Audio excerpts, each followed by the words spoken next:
박용배 목사라고 합니다. 지금 인천 부평에서 사랑의 교회를 개척해서 17년째 담임하고 있고요. 원래 초에 또 이제 송도에다가 송도 국제도시에 교회를 하나 열어서 두 군데를 왔다 갔다 하면서 교회를 맡고 있는 목사입니다. 어제 저녁에는 제가 KBS에서 언론인 모임을 가졌고요. 오늘 아침에는 기독교 CBS 방송국에서 예배를 인도하고 또 지방에 몇 군데 다니다가 지금 이천시에서 이쪽으로 달려왔습니다.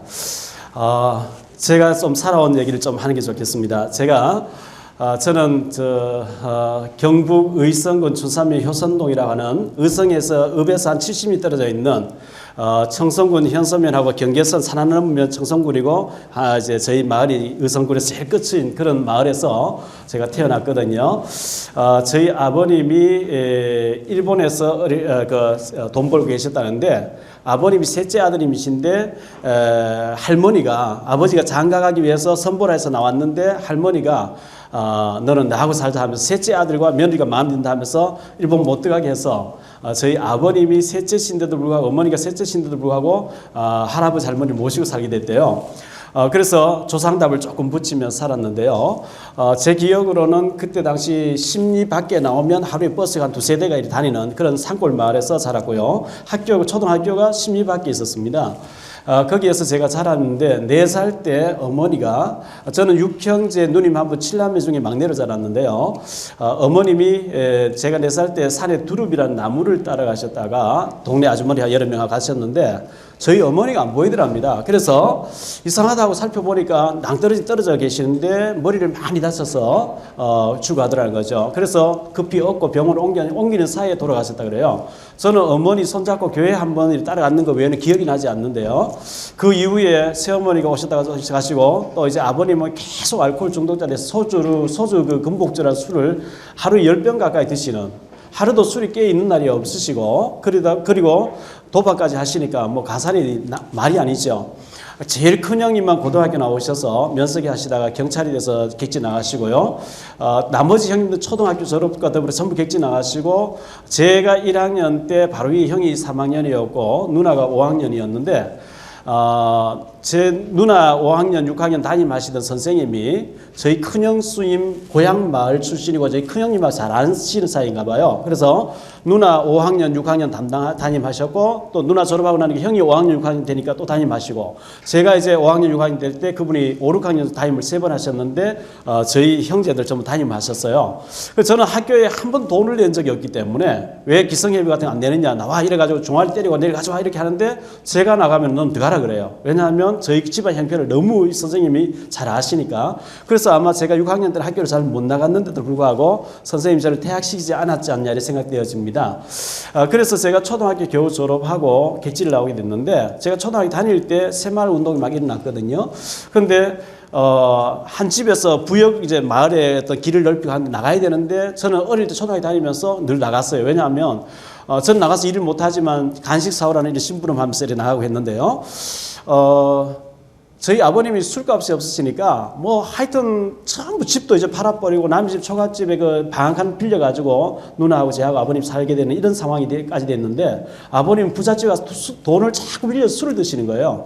돈을 빌려주면 못 받는다는 아시면서도 빌려줘요. 왜냐하니까 농번기가 되고 바쁜 철이 되거든 우리 아들, 딸 데리고 와서 일 시켜라 이러니까 일 시키기 위해서 미리 이제 돈을 빌려주시고 아버지 술로 다 잡수셨고 농번기에 대해 바쁘면은 며칠 날 우리 집 와서 일해달라고 이렇게 줄 서 있어요. 그렇게 제가 이제 어린 시절 보내다가 어떻게 이제 돈을 차비를 구해가지고 대구 객지에 나와서 짜장면 배달하게 됐거든요. 그 짜장면 배달하면서 식당에서 일을 하는데 아버님이 묘터 봐주고 시골에서 계실 때에 그 지관이라 그러죠. 사람 죽으면 모든 거 총괄하시는. 그런데 아버님이 술을 드시면서 늘 옆에 누가 있다고 이렇게 대화를 하셔요. 그래서 아버님 왜 그러시냐 하면 누가 와 있다는 거예요. 제 눈에는 안 보이는데. 늘 옆에 사람 대화를 하는 같이 그렇게 하셨어요. 그런데 큰형님이 나이가 40 넘어가니까 또 그런 현상이 왔어요. 아버님하고 똑같아요. 알코올 중독자 되시고 경찰 하시다 그만두시고. 그런데 성경에 보면 하나님이 아닌 우상 귀신을 많이 섬기면 부모가 많이 섬기면 자손들 3, 4대가 망한다는 이런 얘기가 출애굽기 20장에 나오는데 아버님이 묘터 봐주고 온갖 그런 우상 숭배를 막 도맡아 놓고 하셨는데 아버님 늘 귀신 보인다 했는데 큰형님이 그런 현상이 온 거예요. 제가 이제 보니까 큰형님이 경찰관 하실 때 그만두셨는데 어느 날 창문 열어놓고 하품할 때 벌 한 마리 입안에 들어와 식도를 쏘았는데 병원으로 옮긴 사이 돌아가신 거예요. 강원도 태백에서. 둘째 형님이 대구에서 양복점 하시다가 저희 고향 마을에서 20리 떨어져 있는 시골 면 소재지에서 양복점 하고 계셨는데 3남매를 넣어놓고요. 제 둘째 형님이요. 그리고 이제 형수님이 어느 날 병원 갔는데 신장 판막질에 수술 받아 돌아가신 거예요. 근데 형님이 둘째 형님이 양복점 하고 계시는데 또 아버님 현생에 왔어요.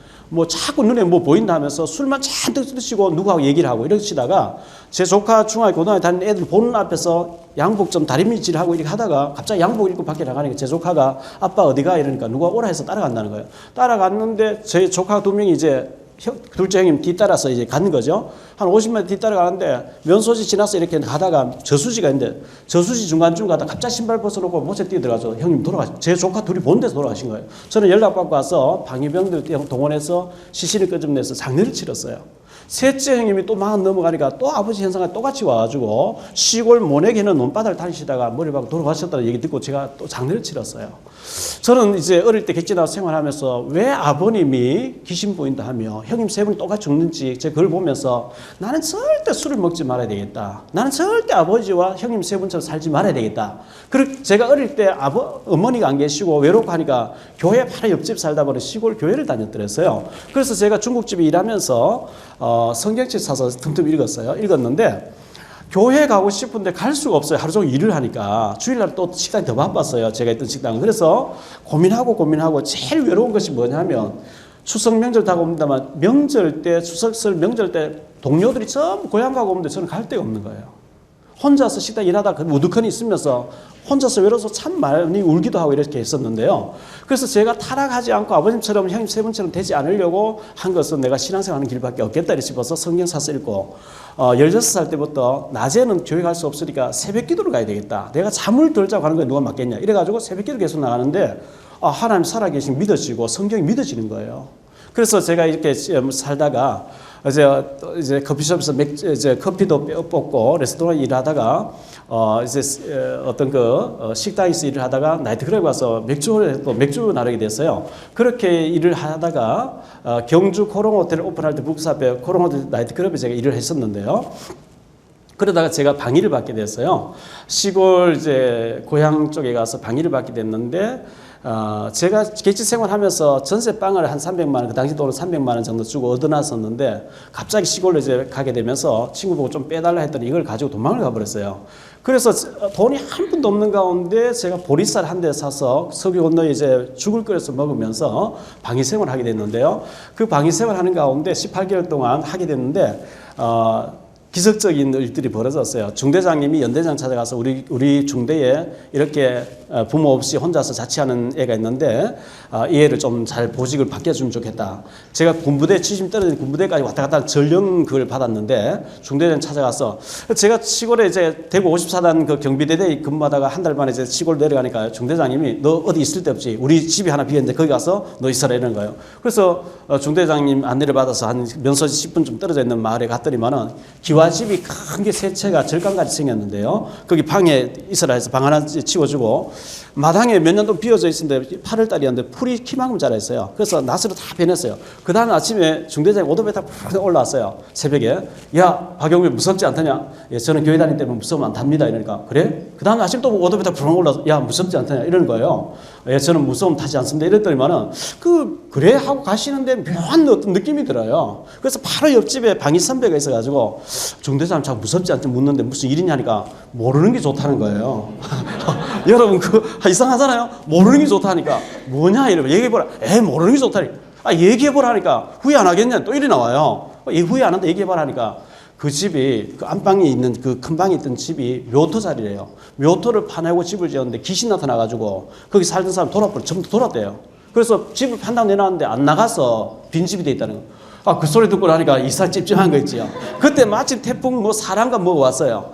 제가 이 쭉방에 있는데 저 쭉방 큰 방에 문이 바람에 확 열렸다가 확 닫혔다 계속 밤새 들어가는데요. 제가 밤새 떨면서 감히 가서 문을 잠글 용기가 안 나는 거예요. 문을 확 소리 나면 저벅저벅 마루 건너서 누가 오는 것 같아요. 그 다음날 일어나서 제가 다시는 안 열리던 철사로 막 묶어놔 버렸어요.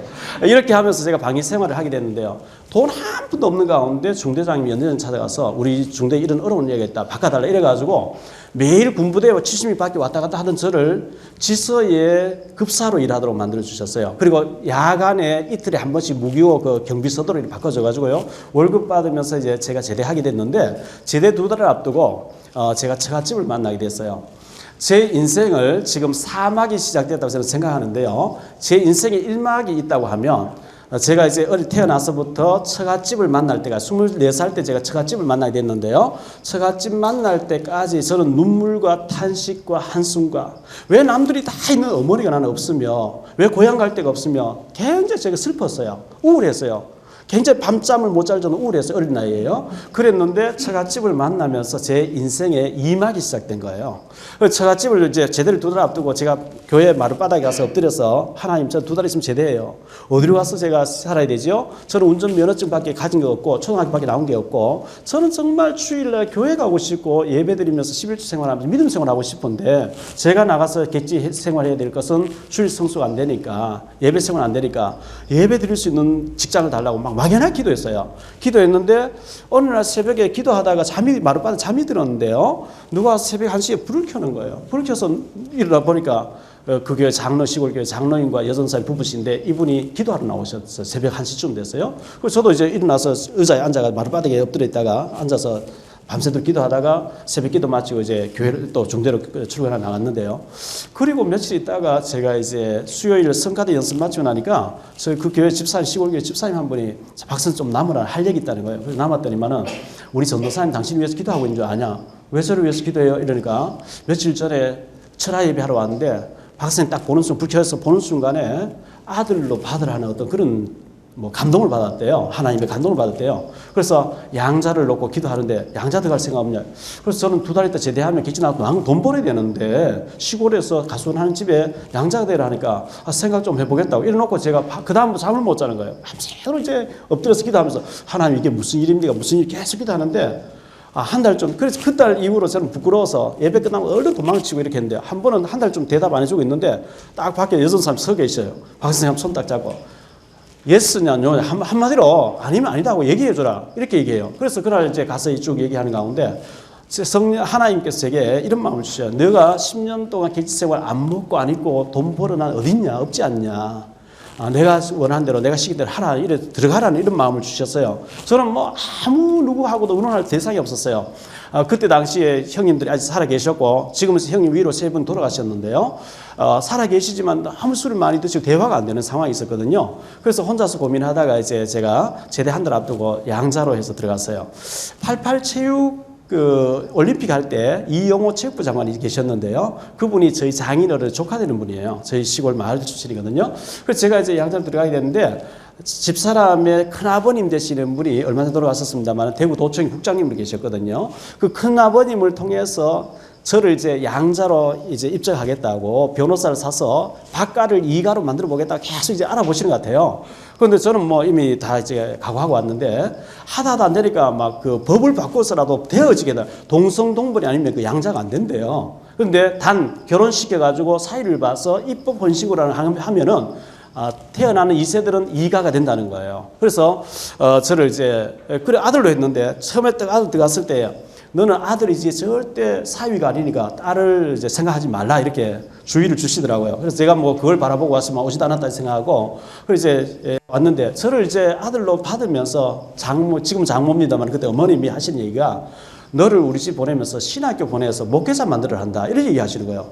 제가 한마디를 딱 거절했어요. 왜냐하면 고등학교 나와야 신학교 가는 줄 알고 있었고 그리고 저는 말을 할 줄 모르고 내성적으로 자랐기 때문에 말도 전혀 못하고 학교에 공부한다는 자신도 없고 해서 저는 농사 짓겠습니다. 절대 저보고 저는 달란트도 없고 거기에 대해서는 아니니까 그 말을 2번 다 꺼내지 말라고 제가 워낙 완강하게 얘기하니까 포기하셨어요. 그런데 그날 이후로 제가 들어간 날부터 계속 이제 며느리감 위해서 저를 이제 아들로 삼고 이제 며느리감 위해서 기도하시더라고요. 하더니만은 어느 날 저를 본 태도가 달라진 것 같아요. 너 혹시 결혼 대상자 위해서 기도해 온 적 있냐? 예, 기도해 왔습니다. 어떤 사람이 위해서 기도해 왔냐? 저는 초등학교밖에 못 나왔기 때문에 고등학교에서 나온 사람, 기왕이면 피아노 치면서 사람 잘생긴 사람, 저는 눈이 작기 때문에 눈이 큰 사람, 이런 기도했습니다. 이랬더니요. 어쩌면 네 기도 그걸 잘 들으시냐. 우리 시골 교회에 그런 사람 누굽니까 하니까 내가 기도하는 가운데 우리 딸하고 결혼하는 것을 내가 환상으로 보았다. 너 우리 딸하고 결혼해야 될 것 같다. 너는 순종할 것 같은데 우리 딸이 음대 가서 성악가에 시간다고 계속 지금 하고 있는데 딸이 들을지 모르겠다. 이렇게 얘기하시는 거예요. 그때 당시에 그 딸 때는 무남 동료 딸이었는데요. 음대를 레슨 안 받고 도전해서 2번 떨어지고 낙심돼 있으니까 복음간호보좌원 나와서 영주기독병원 실습 나가 있었어요. 보조요원으로 간호사로 실습 나가 있었거든요. 그런데 당장에 가더니만은 시험이 뭐 때려치고 와라 이래가지고 짐부터 다 챙겨왔어요. 챙겨왔는데 그 다음날 제가 새벽 기도 갔다 오니까 지금 장인 장모입니다만 어머니 아버지 딸하고 새 모녀가 그렇게 안고 울고 막 난리가 났어요. 저 무슨 일이 들어가 보니까 자던 딸을 깨워놓고 너 애인 있냐? 사귀는 사람 있냐? 아들로 저 아들 받았는데 사위삼을 한다. 너 결혼하라 한다. 이러니까 왜 내가 저렇게 무식하고 못생긴 사람과 결혼해야 되느냐고. 나는 음대가 성악가가 하고 싶었는데 왜 내가 저리 가야 되느냐고. 그런데 이 딸이 그걸 엄마 아빠 뜻이라고 해서 한 게 아니고 그 자기 어머니가 병 고치는 능력이 있었어요. 중풍병자가 엎혀 왔다가 기도받고 할렐루야 뛰어다니는 걸 봤거든요. 그걸 보니까 하나님 살아계시고 하나님 능력이고 이걸 봤기 때문에 엄마 아빠 뜻이라고 해서 순종하는 게 아니고 하나님 뜻이 계신 것 같기 때문에 순종하겠다 해놓고 이제 억울하다 우는 거예요. 그런데 이제 뭐 어쩌다가 이제 갑자기 이제 결혼이 날짜가 잡혔어요. 국회의원 선거날 이제 3월 25일 결혼 날짜가 잡혔는데 이제 결혼 갑자기 한다고 하니까 교회 안에서 말이 많거든요. 저 처녀 총각이 또 임신했는 뭐다 온갖 얘기 다 나온 거죠. 그게 아닌데. 그런데 거기 면소재지에서 20리 떨어진 시골 고향 마을이 있는데 고향 마을에 선배 어떤 그 장로님이 그 셋째 형님이 그때 고향 마을에 완전히 알코올 중독자로 계셨는데요. 찾아가서 그 용배란 애가 저 면소재 방해받고 있는데 걔 믿음 좋은 애인데 그 수산 이장로하고 딸하고 결혼한다는데 결혼 못하게 하라니까. 왜냐? 그 장인 될 사람이 좀 장애자인데 문둥병자라 이렇게 얘기한 거예요. 잘한다 하면서. 이래가지고 형이 완전 알코올 중독자인데 전화 옛날에 수동 전화잖아요. 저거 바꿔주는 거요. 그걸로 전화해서 너 이 새끼 만약에 그 문둥이 따라 결혼하면 죽인다 이러면서 찾아온 거예요. 술 잔뜩 들고 지금 제가 있는 그 집에 찾아와서 나와라 소리 지르면 용맹 안 나오면 죽인다 하면서 문둥이 따라 결혼할 수 없다. 계속 이래 하는데 그 소리 듣고 집사람 뛰쳐나가버리고 막 말도 아니었어요. 만약에 결혼하면 똥물을 갖다가 그 다 애시장 퍼버릴 거라고 이렇게 얘기하고 계속 와서 술값을 뜯어가고. 그런데 이제 아버님이 술만 드시다가 제 17살 때 돌아가셨는데요. 제일 큰 형님이 경찰 하시다가 술을 너무 많이 드시니까 경찰을 못 하셨어요. 강원 태백에 계셨는데 큰 형님이 아침에 주무시고 일어나서 창문을 열어놓고 하품하는데 벌 한 마리 입안에 들어와서 식도로 쏘아서 병원으로 옮긴 사이에 돌아가신 거예요. 저는 덩치가 작지만 큰 형님이 장사였어요. 근데 죽는 날 알 수 있나요? 근데 둘째 형님이 시골 면소재 양복 좀 하고 계셨는데 형수님이 애들 셋 나놓고 이제 아파서 병원 갔는데 심장 판막증으로 수술받아 돌아가시고요. 둘째 형님이 또 나이가 한 40 넘어가니까 아버님 현상 그대로 제가 어릴 때 보니까 아버님이 늘 술을 드시는데 옆에 누가 있다고 하고 혼자 술 드시면 얘기를 자꾸 하시는 거예요. 아버님이 그 묘터 봐주고 시골에 직관 상년병원 할 때 앞소리 하시고 이런 거 전부 하셨는데 아버님 눈에 늘 귀신이 보인다는 거예요. 그런데 큰형님도 그런 현상으로 계시다 돌아가셨는데 둘째 형님이 양복 좀 하고 계셨는데 나이가 40 넘어간 또 그런 현상이 왔어요. 그래서 형수님이 먼저 돌아가시고 둘째 형님이 자꾸 막 정신이 오라가라 하는 가운데 갑자기 양복 입고 나가는 제 조카 2명이 아빠 어디가 하니까 누가 오라 해서 따라간다. 애들 둘이가 아빠 정신 이상해 보니 뒤따라가는데 갑자기 그 면소지 벗어나면 저수지가 있었는데 저수지 속에 확 들어가서 못에 들어가서 죽으셨다는 거예요. 제가 가서 시치를 끄집어내서 장례를 치르면서요 했는데 제가 신학교 다닐 때거든요. 셋째 형님 또 그렇게 시골 모내게 해놓은 논을 다니시다가 돌아가셨다는 거예요. 세 분이 너무 술을 많이 드셨거든요. 저는 그것을 보면서 저는 중국집에 일하면서 아버님도 술로 돌아가신 거 봤고 형님 세 분도 술로 돌아가신 거 봤기 때문에 저는 절대로 술을 가까이 안 해야 되겠다. 제가 어릴 때 시골에서 고향에서 교회 바로 옆집에서 자랐기 때문에 엄마도 안 계시는데 저는 교회에서 늘 놀았어요. 그래서 교회를 가고 싶은데 식당에서 하루 종일 일하다 보니까 교회 갈 수가 없었어요. 그래서 제가 성경을 사서 읽었는데 성경 읽으면서 하나님 계시는 믿어지는 거예요. 그래서 주일 낮에 교회를 못 가니까 제가 새벽기도 동행금 있을 때 새벽기도를 나갔어요. 나갔는데 믿어져요.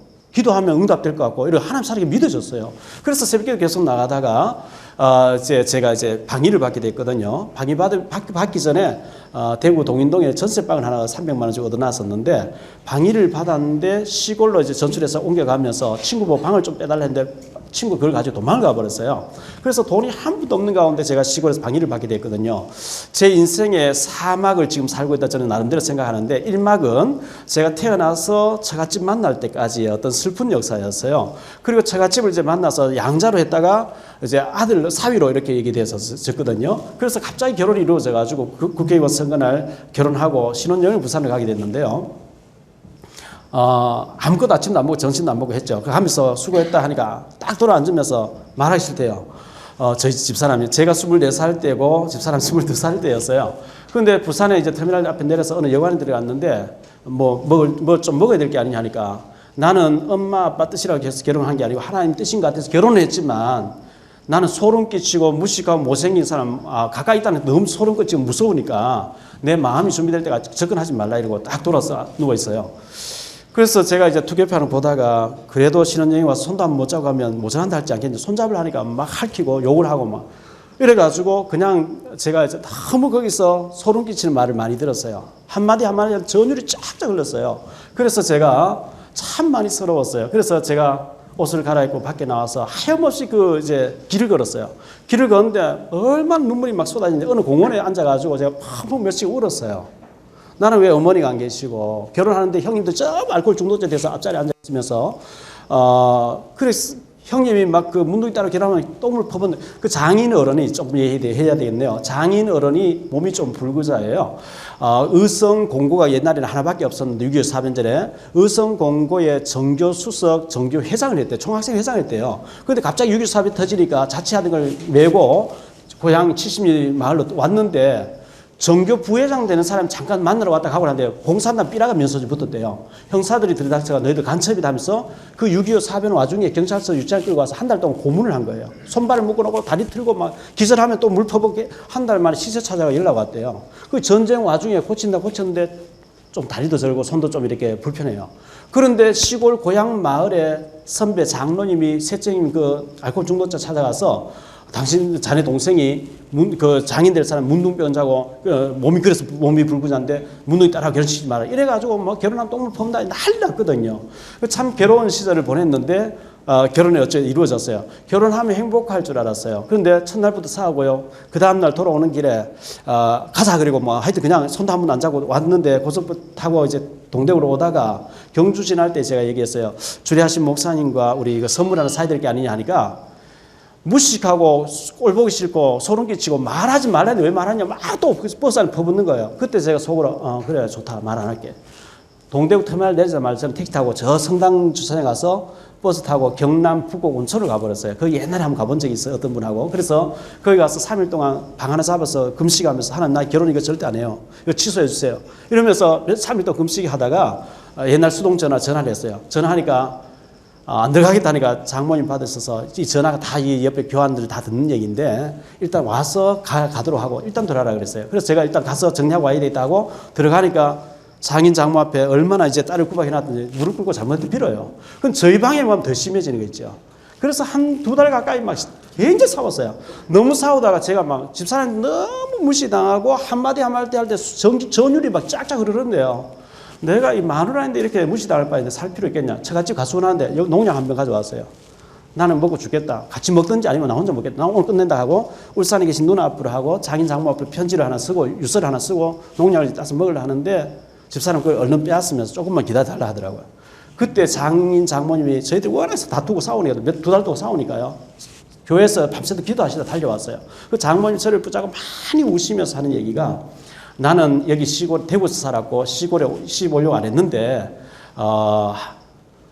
워낙 불교 집안에서 불교 믿는 사람 결혼시키려고 해서 나는 어쩌다 친구 따라갔다 예수님 믿게 됐는데 지게 목발도도 좋은 예수 믿는 사람이 시집 오게 해달라 했는데 불신자 약혼을 2번 시키길래 안 간다 해갖고 교회에 숨어 있었더니만은 시골에 어떤 친척분이 다니러 왔는데 우리 집 막내딸이 예수님도 믿어서 교회 밖에 모른다고 좋은데 경청은 안 된다 결혼 안 했다 하니까 우리 시골에 총각 잘 믿는 사람이 있다. 이래가지고 선도 안 받고 날짜를 잡아서 결혼해 왔는데 집사라기 때문에 믿음 좋은 줄 알고 왔더니만은 전혀 석 달 동안 손을 안 잡더라는 거예요. 또 다리도 좀 절고. 그래서 좀 부끄러워서 그런 줄 알았는데 석 달 지나고 나니까 그 시어머니 되시는 분이 니 왜 임신 못하느냐. 우리 아들 다른 데 장가 보낸다. 뭐 선을 보더라는 거예요. 그래서 이건 아니다 싶어서 남편을 구실러서 병원 갔더니만은 고문을 당하면서 이제 남편에게 성적인 장애가 있어서 이제 부부 생활 안 된다는 것을 이제 드러났대요. 그때부터 이제 핍박은 중단됐다고 하는데 아무리 임신이 되려 해도 부부 생활이 안 이루어지니까 안 되는 거죠. 그런데 기적적으로 한 번에 이제 부부 생활이 이루어지면서 임신돼서 이 아들을 사무엘처럼 하나님께 드리겠다 했는데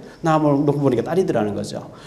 한 아들만 더 달라고 아무리 기도해도 때가 되면 믿음의 아들 주겠다고 응답이 없었대요. 그래서 이제 딸만 시집 보내고는 천국 가기 원한다 하고 있었는데 저를 어느 날 철야 예배에서 기도하러 나갔다가 아들로 받으라 했다가 사회를 삼아라 이렇게 하니까 기가 막히겠죠 그쪽에서도요. 그래 어쨌든 결혼해서 잘 살 줄 알았는데 첫날부터 싸워서 둘이서 죽는다 하니까 그래서 내가 밤새도록 기도하다가 나는 믿는 사람이 시각해달라 해서 와서 여기 이곳이 뭐 어떤 데도 한 번도 와보지도 않고 와서 지금까지 그 약속 지킨다고 살아왔는데 너는 왜 2달 동안 못 견뎌 죽으려 하느냐. 장모님 소리를 하고 많이 울었어요. 그때 제가 심각하게 저도 울면서 그때 이제 장모님이 뭐라 하냐. 너를 이런 어려움을 통해서 너를 하나님의 종으로 목사로 하나님 부르신다 이러는 거예요. 그때 제가 일주일 동안 금식 들어갔어요. 하나님 장모를 통해서 얘기하지 마시고 제게 직접 어떤 증거를 주시면 제가 목회가 되겠습니다. 그러나 저는 학력도 안 되고 말도 할 줄 모르고 못 갑니다. 그러나 진짜 가야 되는 꼭 드시라면 가겠습니다. 그러면서 제가 일주일 동안 답이 없으면 저는 죽겠습니다. 이러고 막 앙당으로 이제 금식했어요. 금식했는데 여러분 성경 출애굽기 3장 4장에 보면 모세야 너 애굽과 네 동족을 이끌어내라. 모세가 나는 입이 뻣뻣하다 말 못해서 못 갑니다 하거든요. 그때 누가 입을 쥐었냐 내가 너와 함께 하겠다 가라 이런 얘기 나오거든요. 제가 금식 끝나는 날 비몽사몽간에 잠을 안 오고 배가 너무 고프고 지금 제가 70kg 60 몇 킬로 나가는데요. 그때는 45kg 나갔거든요. 바짝 말랐었어요. 그런데 이제 금식을 또 일주일 했으니까 얼마나 힘이 들겠어요. 깊은 잠도 안 들고 잠 깬 것도 안 들었는 것도 아닌데 출애굽기 3장 4장 이래가지고 얼른 찾아보니까 그런 얘기 나왔어요. 이거 하나님 응답이 생각되어지니까 안 갈 수가 없는 거예요. 그래서 제가 성경학교 성경 공부하는 그 시골에 있습니다. 거기 가서 3년 동안 성경 공부하면서 중학교, 고등학교 84년, 85년 검정고시를 마치게 됐어요. 독학을 해서. 그러면서 제가 이제 대구 계명대학을 들어가게 됐고, 낮에는 계명대학, 밤에는 대구신학대학 야간을 다니면서 두 가지 일을 하면서 의성이라고 하는 대구에서 1시간 반, 시외버스로 1시간 반이고 시내버스도 1시간 타야 되고 새벽 기도 마치고 첫 차로 나가서 이제 두 군데 공부를 하고 또 막차를 타고 와서 제가 있던 의성교회 한 600여 명 성도가 있는 큰 교회인데 담임 목사님 집회 부흥회를 많이 다니시고 부교육자 전사님들이 전부 서울에 총신 다니시니까 월요일 가버리면 토요일 날 내려오고 이러니까 여전사님밖에 안 계시니까 저보고 새벽 기도를 인도하라 그래요. 그래서 제가 거기에서 새벽 기도 인도하면서 매일 그래 두 가지 공부하면서 제가 막 자신과의 싸움에서 이겼어요. 어쨌든요. 그렇게 하다가 제가 이제 서울에 87년도 8월 달에 서울로 진출하게 됐는데 총신대학원 이제 진학하기 위해서 오게 됐는데 처갓집에서 면목동에 전세방 600만 원 주고 하나 얻어줬어요. 그걸 얻어놓고 난 뒤에 뭐 방만 딱 얻어줬는데 아무 생활이 없잖아요. 처갓집에 제가 서울 올라올 때까지 애가 큰애 남매가 있었는데 큰애가 7살에 내년 이제 초등학교 들어갈 때 서울에 가야 되겠다 해서 제가 올라오게 됐는데 이불만 하나 들고 오니까 아무것도 없어요. 여름에 그 연탄 보일러 때는 단칸방이니 얼마나 더운지 집사람하고 냉장고를 10,000원 주고 중고를 큰 거 하나 사왔더니만은요 문이 접착제가 안 되는 거예요. 그래서 고무줄을 띵띵 감아가지고 이제 섰어요. 그렇게 하면서 서울에서 생활했는데 교회에서 조금 생활을 받으니까 생활이 안 되는 거예요. 제가 학교 안 가는 날은 공사장에 가서 이제 짐통을 쥐고 벽돌 전하면서 계속 뛰어다니다가 또 이제 그 일마저 없는 날에는 학비를 벌어야 되니까 고물상에 가서 미약가를 빌려가지고 강냉이 한 자루 씻고 주민등을 맡겨놓고 가위 두드리면서 고물을 걷어서 학비를 벌면서 제가 총신대학원을 91년도에 졸업을 하게 됩니다. 졸업하고 난 뒤에 전부 전도사님들이 졸업하면서 사각 모자를 쓰고 꽃다발 받고 좋아하는데 저는 우울해졌어요. 성경 공부 3년 했죠. 신학대학 4년 했죠. 대학원 3년 했죠. 10년 공부하면 전문가가 되는데 제가 매일 설교한다는 확신이 없었어요. 그래서 기도원에 와서 일주일 동안 금식하면서 하나님 많고 많은 교회 중에 많고 많은 목사 중에 왜 또 나를 목회자로 불렀습니까? 내가 어디서 목회하기를 원하십니까? 하면서 울부짖고 있는데 나처럼 어려운 사람 도와라 이런 마음이 들어가지고 부평 경찰학교 뒤에 빈민촌이 있습니다. 거기에 제가 집에서 가수원 하나 팔아서 2,500만 원 대주길래 그 무가 판잣집을 하나 사서 28평짜리 거기에 강대상 뒤에 방 한 칸 꾸며서 전기 판넬 한 장 반 깔아서 네 식구가 거기서 살게 됐어요. 7년 반을 거기서 살게 됐는데요. 교회당 안에 뭐가 판잣집에 비가 새는데 그 안에서 전기 판넬 한 장만 깔고 지가 계속 뚫고 들어요. 지가 뚫고 들어오고 잡고 막으면 다대 뚫고 들어오고 집 영털이니까 계속 뚫고 들어오는 거죠. 거기서 생활하는데 제가 빈민들을 5년 섬기고 난 뒤에 목회하겠다 생각했거든요. 근데 어느 날 교회 나오는 분이 장애자 뭐 할머니 이런 분 안 나오길래 가보니까 추운 겨울에 유리창은 깨져 있고 연탄 보일러는 고장나 있고 며칠 굶어가 다 죽어가는 거예요. 도와주려고 하는 돈을 얻고 제가 그때 작업복 갈아입고 가락시장에 갔어요. 과일, 야채, 지방에서 큰 트럭으로 올라오면 밤새도록 하역 작업해주면 2, 3만 원 법니다. 그래서 그걸 가지고 연탄 전다, 라면 전다 이거 3년 했는데 어느 날 토요일 날 구정 예배 드리는데 집사람이 씩 넘어가 버려요. 이렇게니까 입이 확 돌아가 버려요. 그래서 한의원에 급히 데려가니까 왜 그렇습니까 하니까 영양실조에 신경성이라는 거예요. 집사람이 37kg 나가는데 저는 가족은 돌볼 줄 모르고 어려운 빈민들만 도왔더랬어요. 그래서 침 맞고 데리고 왔는데 약단을 먹이고 월요일 데려와라는 거예요. 데리고 왔는데 절대 찬바람 쐬지 말래요. 그래서 제가 그 강대상 뒤에 조그만 전기 판넬 깔아서 거기 눕혀놓고 찬바람 쐬지 말고 찬물에 손 넣지 말라 11월 말경이었거든요. 가만히 누워있어라 하는데 제가 저 화장실에 찬물에 그때 세탁기가 없으니 애들 월요일 입고 아이들은 출인가 빨리 하고 오겠다 하니까 제 다리를 붙잡으면 저희 집사람이 기도해달라는 신용을 해요. 그래서 막 입이 돌아가면 붙잡고 막 기도했어요. 하나님 내일 주일인데 사모가 입이 돌아가서 누웠으면 되겠습니까? 낫게 해달라고. 그리고 가서 이제 빨래를 1시간 하고 오는데 제 마음속에 낫는다는 확신이 와요. 여보 걱정하지 마 하려고 문을 딱 여는데 깜빡 잠이 들었다가 눈을 뜨는데 보니까 입이 정상으로 돌아와 있었어요. 4시간 만이었거든요. 그 일이 제가 빈민운동 3년 하던 걸 딱 중단하고 주일 아무 일이 없었던지 설교하고 월요일날부터 강대상 앞에 엎드려서 내가 믿는 하나님 우주 만물 창조하신 분이고 내 생사화를 주장하시는 분인데 살아계신 하나님인데 내가 목회자가 되고 하나님 종이 돼서 왜 밤새도록 일을 해야 되고 라면 전달해야 됩니까? 나 5년 동안 한다 했지만 못하겠으니까 하나님 길 열어달라고 막 울부짖고 기도하고 있는데 성경 사도행전 3장에 보면 나면 싼전병이 된 사람을 자꾸 구원할 수 있도록 업어주고 데려가고 하는 얘기가 나와요. 거기에 보면 베드로가 은과 금은 내게 없지만 내게 있는 건 네게 준 나사렛 예수 이름으로 일어나 걸으라 이런 얘기 나오거든요. 제게 하나님 어떤 응답을 주시냐. 은과 금을 주지 말고 나사렛 예수 이름으로 생명을 주라 이런 말씀을 주셔요. 그래가지고 그때부터 제가 어떻게 하면 생명을 줄 수 있냐. 연구하고 기도하고 세미나 뛰어다니면서 전도가 뭔지 어떻게 하면 생명을 줄 수 있는지 제가 알게 됐어요. 그래서 복음을 준비하고 제가 산동네에서 엎드려서 하나님 저는 돈 100만 원도 없어요. 도와줄 가족도 아무도 없어요. 정말 하나님 배경밖에 없어요. 내가 이제 복음을 줄 수 있는 준비가 됐으니 어디든지 문 열어주시면 하나님 보내주러 가서 복음만 얘기하겠습니다 하는데 제가 아주 존경하는 그 목사님을 만나게 됐어요. 전도를 제일 많이 하고 복음을 확실하게 전하시는 유광수 목사님이 계시는데 이분이 그 옆에 교회 와서 집회하는데 제가 참석하게 됐어요. 은혜를 받았어요. 그리고 김동건 목사님 안양에 계시는데 이분이 저를 일주일에 한 번씩 만나게 된 어떤 전도학교 일 때문에 만나게 됐는데 제보고 제가 그때 KBS에 가서 매주 이제 들어가서 말씀 전하게 됐고 서울시청에서 말씀 전하게 됐고 지하철공사에서 말씀 전하게 됐고 서울신문사에서 말씀 전하게 된 이런 과정을 쭉 들어보시더니 박 목사, 김동건 목사, 안양에 계신 김동건 목사님 이렇게 얘기해요. 박 목사, 내가 안양에서 교회를 하면서 과천 정부종합청사 옮겨올 때부터 공무원들에 들어가서 복음 전할 목사를 만나게 해달라고 내가 계속 기도했는데 당신이 적임자 같으니까 청사에 들어가는 거예요. 저는 교회가 부평에 있으니까 부평에서 뭐 해야 될 것 같은데 자꾸 여기를 피하고 과천에 들어가라는 거예요. 그래서 제가 하나님 저 왜 김 목사님 저만 보면 과천 들어가라 하지요? 기도하니까 제보고 하나님께서 내가 보내는 거를 들어가라 이런 마음을 주셨어요. 그래서 과천에 재경부에 들어가서 화요일날 점심시간에 복음을 잠깐 한 30분 설교를 했는데 매주 들어오라는 거예요. 매주 화요일날 과천 재경부에 들어가니까 농림부에서 금요일마다 들어오래요. 금요일마다 농림부 들어가니까 목요일마다는 과기부에 들어오라 그래요. 과기부에 들어가니까 수요일마다 공정거래위원회 와서 그래서 이제 계속 들어가게 되는데요. 아침에는 아예 7시 반에 기도회를 해달라 그래요. 저녁 때 또 말씀 전하고 퇴근 후에 또 말씀 전해달라. 이래가지고 제가 매일 이 청사에 출근을 했는데요. 그리고 출근하고 거기서 다 마치고 오는 길에 광화문에 1청사에 와서 커피 한 잔 빼마시 기도했어요. 하나님 여기에도 총리실부터 해서 많은 부서가 있으니까 여기도 말씀 전할 수 있도록 길 열어달라고 2달 동안 기도했는데 교육부에서 연락이 왔어요. 목사님 2청사에서 많이 활동하신다는데 우리 교육부에 와서 말씀 전해달라고. 그래 가서 한 번 딱 했더니만 매주 들어오라는 거예요. 그래서 들어가니까 총리실하고 교육부하고 행자부하고 직원이 연합으로 모이기 시작했어요. 공무원들이 제가 3년 동안 새벽 시간, 점심시간, 퇴근 후의 시간 계속 와서 말씀 전하면서 이제 예배를 인도했더니 연합통신 YTN에 계신 어떤 기자분이 저를 만나게 되면서 유성봉 교수랑 지금 교수 생활하는데요. 이분이 만나시면서 목사님 공무원도 좋지만 우리나라가 진짜 살려고 하면 언론이 살아야 되니까 언론사에 들어가다 자꾸 졸라대는 거예요. 기도하다가 하나님께서 보내신다 응답받고 공무원은 제 친구인데 넘기고 언론사 들어가기 시작했어요. 지금 언론인 사역을 11년째 하고 있는데요. 언론사 계속 들어가니까 기자 모임, PD 모임, 아나운서 모임, 탤런트 모임 계속 되어지는 거예요.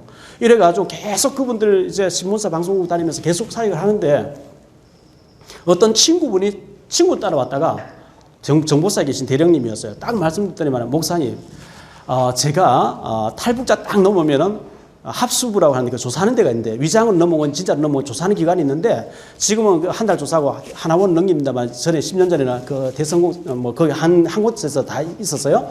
거기에 내가 책임자인데 거기 와서 탈북자들에게 보험 전해달라.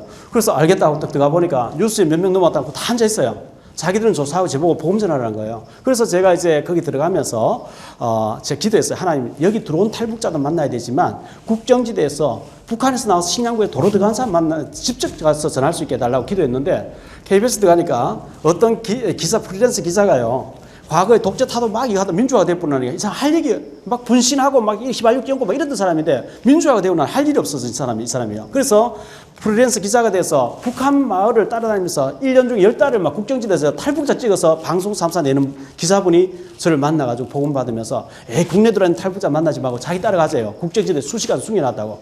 이래가지고 제가 국경지대를 10년 전부터 매달 들어가기 시작한 것이 지금까지 하고 있거든요. 이래서 이제 제가 일을 쭉 하고 있는데 그래서 제가 이제 그 빈민운동 하다가, 집사람 이비도로 영양실로 쓰러진 가운데 제가 이제, 거기서 막 그 빈민운동 중단하고 전도에 눈을 뜨면서 복음 전하게 됐는데, 이 복음 전하면서 산동네 그 무허가 판잣집을 조금만 가지고 있었는데, 제가 정부종합 청사 1청사 2청사 가서 장관, 차관님, 국장님들 50명씩 앞에서 매 시간마다 말씀 전하고 또 언론사에 가서 말씀 전하고 TV 연기자 신문 가보니까 김혜자 씨, 송재호 씨, 이제 정영수 이런 사람이 한 50명 앉아서 늘 말씀 전하는데 마치고 난 뒤에 전철 내려서 봉고차 몰고 산동네 올라가 보면 기가 막힌 거예요. 극과 극인 거예요. 제가 하루 종일 지금 뛰어다니던 장소하고 제가 살고 있는 지역이 완전히 극과 극인 거예요. 그런데 제가 미국에 이제 자주 좀 가게 됐어요. 미국 갔더니만 워싱턴 DC 갔더니만 어떤 한인 목사님이 제 얘기를 딱 듣더니만 손을 탁 잡으면서 당신 내 후계자로 우리 교회 와. 우리 한국에서 오신 그 한인 교회 중에서 제일 대우 잘해주고 제일 좋은 차에 좋은 사택에 제일 대우를 잘해주겠다는 거예요. 여러분 그 정도 되면 여러분 좀 흔들리겠죠. 지금 제가 있는 지역은 완전히 빈민촌에 지가 왔다 갔다 하는 데인데 미국에서 제일 좋은 대우를 해주겠다니까 제가 약간 갈등도 왔었어요. 그런데 하나님 분명히 제게 어떤 계획이 있다고 뭘 주셨기 때문에 안 간다 그랬어요. 그러면서 그 이제 1000세대 정도 5000명 정도 산동 살고 있는데 길은 하나밖에 없으면 밤 되면 주차 전쟁이에요. 차 소리만 나면 집사람이 다른 차 못 대도 봉고차 교회 앞에 대도록 늘 내다보고 이렇게 했었는데 집사람 제발 여기서 7년 반 살 징그럽다고 좀 이사를 가자 하는데 그때만 제가 시끄럽어요. 내가 지금 하나님 앞에 점수 따고 있어서 좀 기다리라고 이렇게 했는데 그 산동 조그만 교회를 가지고 있었는데 계속 이제 부흥되니까 젊은 부부가 100명 이상 모이게 되니까요. 이제 어느 날 너무 복잡해서 앉을 때도 설 때도 없으니까 옮겨야 된다고 집사님들이 이렇게 어디 가서 장소를 하나 찾아봤어요. 그래서 상가교회를 70평짜리 얻어가지고 옮겼는데 그러면서 저는 계속 이제 말씀 전화 다녔는데 이제 좀 이제 지나면서 상가교회 3개를 쓰다가 그게 다 이제 포화 상태가 되어가지고 한 4년 전에 땅을 좀 한 600~700평을 사서 거기다가 또 건평 한 700평짜리 지어가지고 교회를 지금 하고 있습니다. 하는 가운데 아직도 교회는 한 1000명 채 조금 못 미치는 그런 상황이 있고 기도하는 가운데 성도에 이제 교회를 새로 이제 하나 분양받아서 지금 현재 2군데 하고 있는데요. 제가 이제 이런 사역을 하면서 전도에 미쳐가지고 복음 전에 미쳐가지고 제가 복음을 전했거든요. 왜 복음을 전하냐 하니까요. 여러분 지난번에 대구에서 지하철 참사를 일으켰는데 그 참사를 일으킨 사람이 귀에다가 자꾸 불질을 하는 얘기 들리는데 환청이 들린다는 거예요. 그래서 정신병 약탈을 가서 계속 불질을 거라 얘기했어요. 거기에 영적인 문제의 비밀을 가진 한 사람이 있었으면 바로 답을 줘버리면 끝나는데 그걸 방치하니까 불질러 버리는 게 있죠. 제가 KBS에 11년 동안 가서 일주일에 3~4번씩 예배를 인도하는 가운데 지금부터 한 10년 전에 들어가니까 방송 분위기가 이상해요. 그래서 저희한테 양육받는 기자 PD를 보고 오늘 왜 이러냐 하니까 합동 장례식을 치렀다. 아니 방송국에서 무슨 합동 장례식을 물어봤어요. 물어보니까 보도국장님의 부인 되신 분이 성우였어요. 성우인데 IBC 건물 계단을 성우 되신 분이 내려오는데 그랜저 다이더스티가 방송 안에서 지나가 딱 섰어요. 아주머니 좀 보자 이러니까 보도국장 부인이 가까이 가고 낯선 사람 보자니까 가까이 간 거야. 왜 그러냐고 가까이 가니까 차 타고 있는 사람 딱 쳐다보면서 하는 얘기가 당신 2달밖에 못 살아야 되는 거예요. 여러분 40대 초반에 부인을 보고 2달밖에 못 산다 얼마나 기분 나쁘겠어요. 그래서 아니 이거 초면에 실례되는 얘기 아니냐. 당신이 뭔데 기분 나쁜 얘기 이래 얘기한 거예요. 하니까 이 쳐다보고 있는 사람이 두 가지를 알아맞혀요. 당신 지금 이사하려고 하지? 여의도로 이사를 날 잡아놨어요. 1년 안에 이사하면 죽는다는 거예요. 당신 지금 차 바꾸기 하지? 벤츠를 계약해놨어요. 남편이 이제 보도국장이니까. 1년 안에 차 바꾸면 죽는다는 거죠. 아니 부부만 아는 얘기를 낯선 사람이 하니까 얼마나 소름 끼치겠어요. 당신 도대체 누구냐 하니까 명함 떡에문인데 유명한 무당이에요. 김일성 몇 년도 몇 월 며칠 죽는다 예언한 사람이에요. 그날 김일성 죽어버렸거든요. 그 무당이 교회당 장로 딸입니다. 어느 날 신 받았다는데 성경은 귀신 들렸다 하거든요. 지금 우리나라에 무당이 30만 있습니다. 등록되지 않은 무당까지 하면 100만으로 추산합니다. 우리나라 인구 절반이 그런 데 가서 자기 운명 사주팔자를 물어보고 결정해요. 그런데 성경에는 그 사람들 신 받았다는 성경에 귀신 들렸다 하거든요. 그런데 이사하면 죽고 차 바꾸면 죽는다니까 살고 싶으면 찾아와라. 나는 이런 유명한 무당이고 나는 한 번도 예언도 안 틀렸고 나는 당신 왜 기분 나쁘게 해주겠냐. 내가 당신 살려주고 싶다. 내가 모시는 신이 알려준다. 명함에 사인해주고 가버리겠죠. 당장 남편 찾아가 지사 죽나 차 죽나 이러고 무당 찾아가니까 1,000만 원 구달하는 거예요. 했어요. 부적 500만 샀어요. 1년 동안 이사나 벌벌 떨면서 무당 시킨 대로 했어요. 1년 지나서 이사해도 괜찮냐? 괜찮다는 거예요. 차 바꿔도 괜찮다는 거예요. 그런데 여행 가면 또 중다 일이 나왔네요. 남편인데 얘기하는데 남편이 막 노발대발 무슨 놈이 21세 귀신이 있냐? 너 귀신 맞냐? 왜 그런 작업이냐? 내가 주최해놓고 우리 보도국 직원들 데리고 광화문으로 여행 가기로 했는데 내가 어떻게 안 가냐? 같이 안 가려고 이혼하자 했던 거예요. 아니, 남편이 막무가 이혼하자 하니까 이분이 벌벌 떨며 따라가는 거 있죠. 그런데 괌에서 칼기 폭발해 다 죽은 거 있죠. 그럼 뭐 있네? 성경 절반이 귀신이 있다고 얘기합니다. 사단 마귀 귀신이 있다고 얘기합니다. 사탄 마귀 귀신은 뭐냐? 하나님이 계시고 하나님 우주 만물을 창조했는데 이제 하나님과 인간 사이에 심부름한 자를 천사라고 나옵니다. 성경에. 그 천사 중에 3분의 1이 하나님께 도전했다가 저주받았는 걸 보고 하나님 편에서 사탄이라고 사람 편을 부를 때 마귀라고 합니다. 그리고 사탄 마귀의 쫄병놀하는 걸 보고 귀신이랍니다. 그런데 우리나라의 무당은 전부 신받았답니다. 성경에는 귀신 들렸답니다. 사람마다 생년월일 있죠. 몇 년도 운명, 몇 년도의 운명, 몇 월의 운명, 며칠의 운명, 몇 시의 운명, 연월시 운명이 하나씩 붙었다 그러죠. 사람마다 내종 믿고 산다다가 막상 어려운지 계속 당하면요. 용하다는 점장이 뜨거나 아니면 유명한 철학관을 찾아가면 알아맞힌다면 가보게 되죠. 가보면은 이름대라 주소대라 하지 않고 생년월일대라 하거든요. 그럼 연월일시 운명이 하나씩 붙었다는 거예요. 이거 4개 합친 거 248, 4주팔자라 그래요. 자, 분명히 북한이 있고 김정일이 있는데 대한민국 넘어와버리면 북한에 해방받는 것처럼 운명 사주팔자 있어요. 그런데 예수 믿어버리면 끝나버리거든요.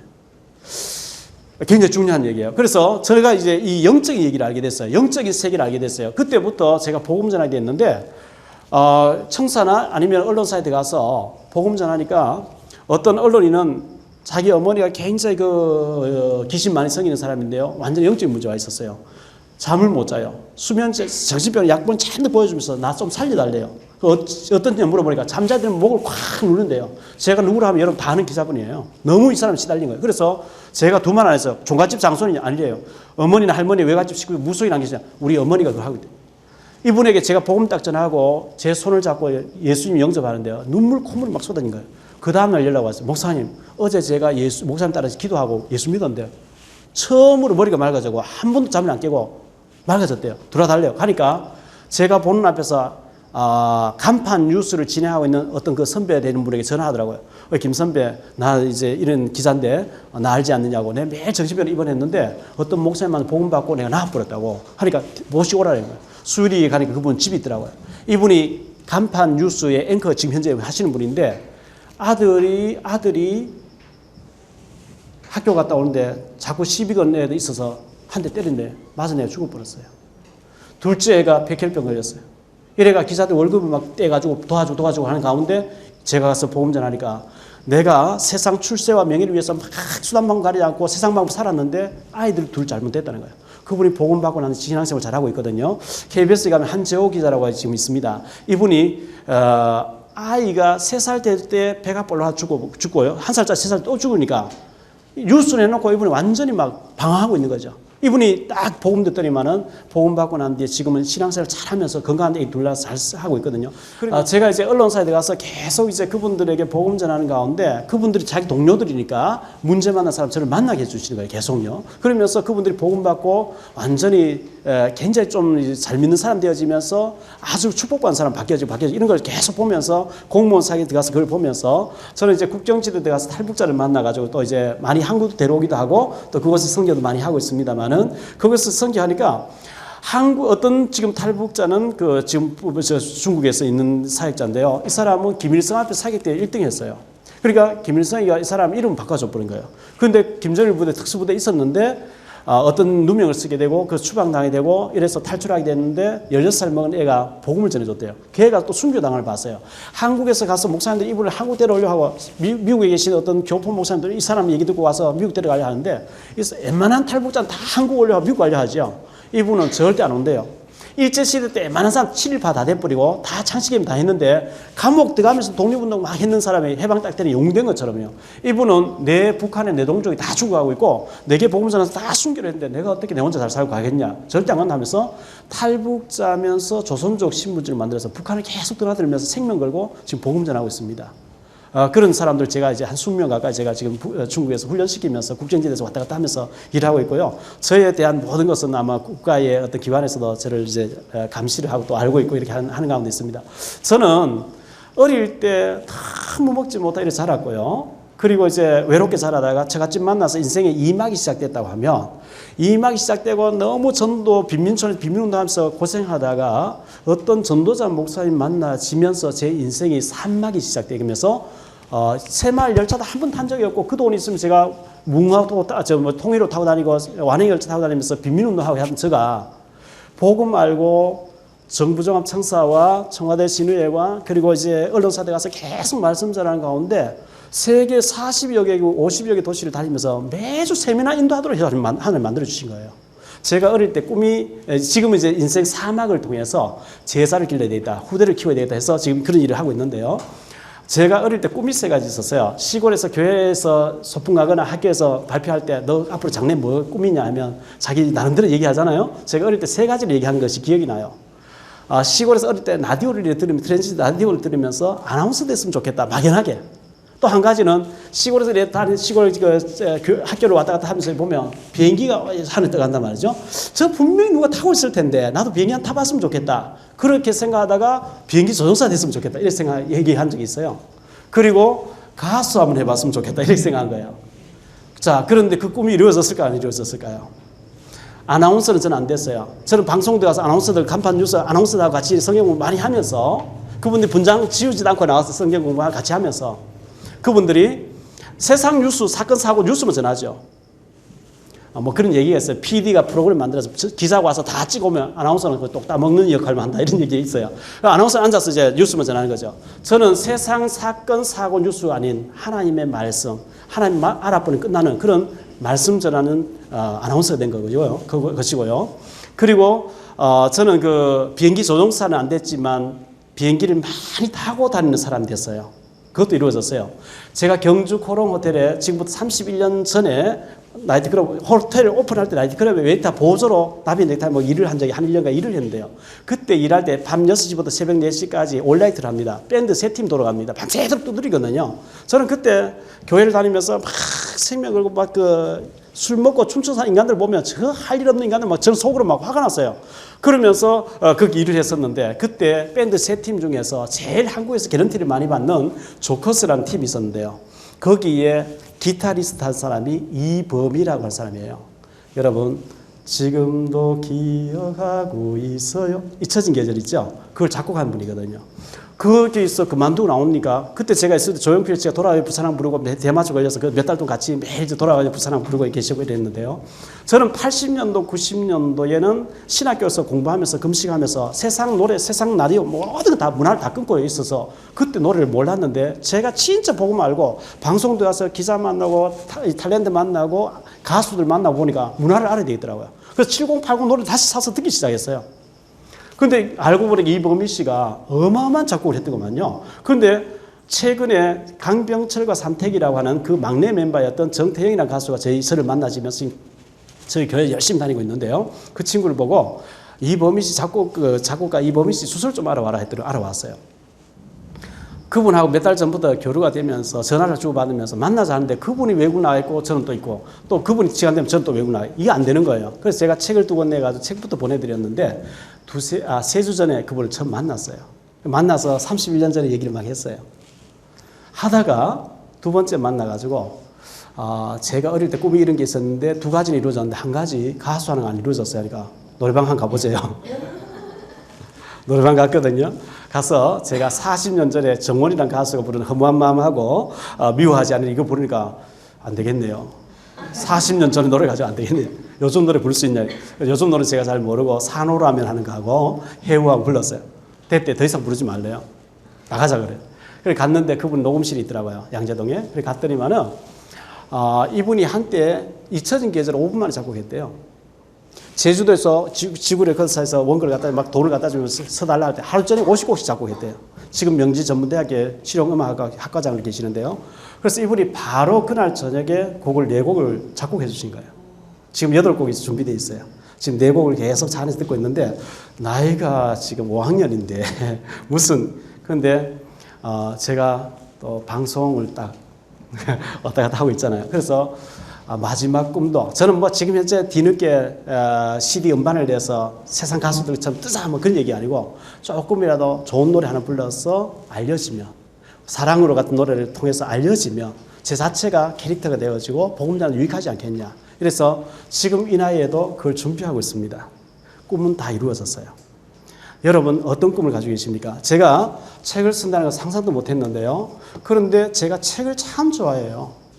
일주일에 1~2권씩 꼭 소화를 시켜요. 책을 서점 가서 계속 좋은 책을 주로 자서전 성공한 사람들 얘기를 계속 읽었어요. 읽으니까 뭔가 예수 믿지 않는 사람도 뭔가 성공한 사람들이 배울 게 참 많아요. 거기에서 줄을 쳐가면서 계속 읽고 메모하고 이렇게 하다가 제가 책을 쓸 제목들을 쭉 써버리니까 한 10권 좀 쓸 게 딱 나오더라고요. 제가 워낙 바쁘고 잠잘 시간도 없고 아플 시간도 없고 2~3시간 자꾸 뛰어다니다 보니까 틈틈이 이걸 썼어요. 썼는데 앞으로 쓸 생각을 가지고 있고요. 더 좀 쓸 생각을 가지고 있는데 제가 저희 아들하고 딸하고 남매가 있는데 빈민촌에서 워낙 고생할 때 아침 먹으면 저녁거리 없고 늘 굶으면서 아는 사람인데 저거 돈 온라인으로 10,000원만 보내달라. 이렇게 애들 굶기면서 집사람 영양식 쓰러지면서 이렇게 고생을 시켰더니 아들도 절대 목회자 안 되고 딸도 목회자 시집 안 간다고. 이를 갈고 이렇게 막 이래 했어요. 했는데 그러니까 제가 아침부터 이 복음 만나서 청사로 막 뛰어다니면 새벽기도 마치고 달려가서 하루 종일 전철 막차까지 복음 전화 오니까요. 아이들이 텔레비전 보고 앉는 거예요. 누구 간섭해 주는 사람 없으니까요. 성적표를 딸이 떡 받아왔는데 보니까 양을 30마리씩 몰고 와요. 그래서 제가 딸을 보고 아빠가 목장을 하고 있는데 양이 제법 많은데 너 지금 중학생이 벌써 양을 30마리씩 몰고 다니면 앞으로 큰 목장할 확률이 많다 이런 게 지도 웃더라고요. 그런데 제가요 막 때리고 화를 내보고 하는 게 안 되는 거 있죠. 안 됩니다. 어느 날 하나님께 기도하는 가운데 네 인생도 네가 감당이 안 되면서 네가 그 애 되겠냐? 맡겨라. 하나님께 맡겨라. 이런 마음 들어요. 그래서 완전히 제가 맡겨버리고 새벽 기도 갔다 와서 자고 있는 아이를 끌어안고 기도했었어요. 여러분 꼭 그렇게 한번 해보세요. 자고 있는 아이를 끌어안고 하나님 이 아이를 축복받게 해달라고 그리고 정말 세계적인 인물 되게 해달라고 한참 기도해주고 뽀뽀해주고 사랑한다고 했는 거예요. 그래서 자다가 지도 사랑한대요. 완전히 맡기니까요. 하나님 싹 변화시켜놔. 어느 정도 변화됐냐? 장학금 받아오시잖아요. 대학교 다닐 때 오래 받아. 그래서 어느 날 딸이 보니까 막 새벽 주일 일요일 날 되면 새벽 기도 마치고 씻고 막 바로 가서 하루 종일 교회에서 봉사를 하대. 제가 왜 저래, 저희 집사람은 왜 저래 변했냐 하니까 목회자 사모 된다고 지금 준비하고 있다는 거예요. 얘가 이제 중앙대학원을, 교육학과 대학원을 이번 8월달에 졸업했어요. 작년 6월달에 결혼했는데 목사 될 아이 강도사 때 지금 목사 됐는데 강도사 결혼하게 되면서 얘가 목사 딸이니까 목사 딸 친구가 많겠죠. 나 결혼한다니까 뭐 하는 사람을 결혼하는데 친구들 아마 이런 물었는가 봐요. 목사 될 사람이 강도사라. 교회에 강도사 제도가 있거든. 강도사라 하니까 한마디로 친구들이 너네 아빠가 목회 제대로 하는구만 이러더래요. 목사 딸 목회자인데 안 갈라 합니다. 근데 딸이 목회자에 간다니까 전부 친구들 그런 반응 보이더라는 거죠. 저희 아들도 지금 현재 신학대학원을 고신대학 나와서 지금 다니고 있거든요. 다니는데 애들이 늘 전도 현장에서 무속인 집에 가서 복음 전하고 나오고 이렇게 하면서 저희들 문자 들어오고 이렇게 하면서 저는 정말 행복한 목사예요. 행복한 목사고요. 제가 그 빈민촌에서 아무 돈도 없고 답도 없고 배경 없이 비가 새고 지가 매일 뚫고 들어오는 그거 공동 화장실 쓰고 밤되면 물이 나오지 않는 곳에서 정말 주님만 바라보면 인본주의 잔머리 쓰지 않고 하나님 바라보면서 복음 전하기 마음먹었는데 몇 년 동안 하고 나니까 하나님 제 인생을 싹 바꿔놓는 거 있죠. 그래서 저는 지금 몸이 10개라도 모자랄 정도로 여기저기에서 말씀 전해줄 수 없겠냐. 지난주에도 강남 그 선능역에 상젤리제 건물에서 박사님 몇 분이 어떤 사업을 하는데 오픈하는데 가니까 우리 정부 기관의 중요한 국장님이 거기 회장님이시더라고요. 그분이 그 자리에서 복음 드리면서 예수 영접하고 매주 이 말씀 듣게 해달라고. 여기저기에서 계속 그런 요청이 들어오는데 제가 몸이 이제 하나가 여러 군데 뛰어다니는데 외국도 많이 가야 되다 보니까 뭐 다 시간을 못 맞추고 있는데요. 제가 살아온 얘기는 뭐 여기 책에 있는 것은 제가 얼마나 얘기를 못하고 이제 책에 없는 얘기를 좀 했습니다. 했는데 이 책을 읽어보신 분들이 많이 전화가 오고 문자로 전화가 왔어요. 왔는데 우리 아이가 절대 교회 안 갔네. 이거 읽고 났는데 새벽 기도까지 나간다는 거예요. 그리고 또 이제 믿음 생활하다 떨어졌던 사람이 다시 해보겠다. 이런저런 얘기들 참 많이 나오고 많은 그 반응을 제가 들으면서 참 감사했고요. 이 책을 또 읽은 사람들이 많은 그 반응들을 보여주셨어요. 그래서 제가 기독교 방송에 새롭게 하소서라고 하는 프로에 2번 나오게 됐는데 그 CD를 제가 뒤에 붙여가지고 또 이제 운명 사주 팔자에서 어떻게 하면 벗어나느냐 이런 것을 좀 붙여가지고 이 책을 읽다가 복음 들으면 완전히 구원받고 정말 하나님 축복 받을 수밖에 없도록 이렇게 제가 좀 만들었는데 제가 만든 게 아니고 제 주변에 어떤 교수님이 제 옆에 따라다니 보고 한 뒤에 목사님 꼭 이걸 책으로 냈으면 좋겠다 이래가지고 급히 좀 쓰게 됐는데요. 여러분이 조금이라도 도움됐으면 좋겠고 제가 다른 건 참 잘 못했는데 저희 아들, 딸을 그렇게 고생시키고 집사람도 그렇게 고생시키고 했는데 참 집사람 저희한테 모질게 했죠. 모질게 했는데 지금 와서 생각해 보니까 제가 참 그게 한으로 맺혀 있었어요. 한때는 제가 이렇게 생각했거든요. 언젠가 내가 성공하면 처절하게 보복을 하리라. 그런데요, 어느 날 제가 은혜를 받았어요. 은혜를 받고 난 뒤에 엎드려서 기도하는데 하나님께서 제 마음속에 그런 마음을 주는 거예요. 너 고마워해라. 마누라인데 고마워해라.